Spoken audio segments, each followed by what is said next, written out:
I guess I start with what's written on the subject. I just sort of do research. Have there been newspaper articles? Have there been other magazine articles? Now, one of the tricks with New Yorker stories is you want to pick a story that is familiar enough that people will want to read about it, but not so familiar that they feel like they already know everything and they don't want to read a whole long New Yorker story. So usually when I pick a subject, there's some stuff written about it, but not a ton.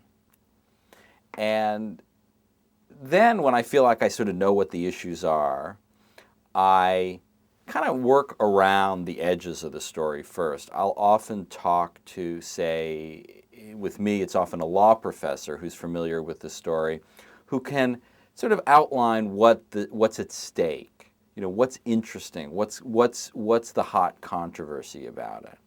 And then maybe I'll start to talk to more peripheral players in the story. And only at the end, or at least the end of the beginning, will I try to interview the protagonists.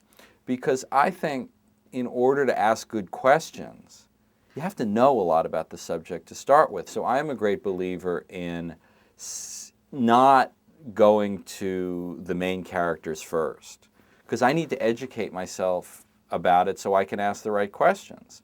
And then it's often just a matter of finding scenes. You know, I often think of New Yorker stories in terms of set pieces, in terms of, you know, watching something happen as a reader and thus as a writer. So how can I go and see, if I'm writing a profile, see the person, you know, interact, give orders, give a speech, perform, be backstage, just sort of, how can I dramatize the story? One thing that I always worry about, I mean, is that I am in the business usually of writing stories that have issues at their core.